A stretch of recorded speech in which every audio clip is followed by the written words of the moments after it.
ምን ትመስላለች እንዴ ልጁስ ወይኔ አሃ አውቃኔ ገጨችኝ ማለት ነው ኤልያስ በእርግጠኝነት ከጠበቅኩ በላይ አደገኛ ሰው ነህ በጣም ጥሩ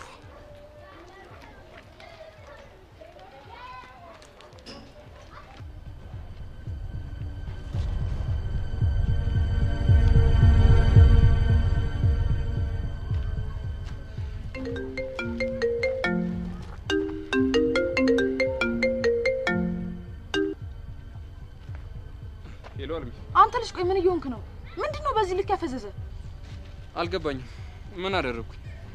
ቢያንስ መንገድ ላይ ስትሄድ መጠንቀቅ እንደነበረብህ እኔ ነኝ እንዴ መንገድ የነበረብኝ ቆይ ምን ተፈጥሮ ነው ደመረ እየተከታተለክ ነበር ማ እኔን አዎ አንተን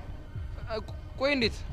አሁን ምንም አትጠይቀኝ ይልቅ በ20 ደቂቃ ውስጥ የተለመደው ቦታ ተጠብቃለሁ ቶሎ ብለና እሺ አልሚ መጣሁ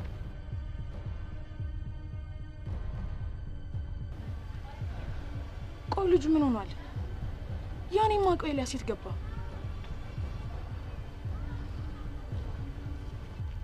ወይኔ ኤልያስ ቆይ ሻው ምንድነው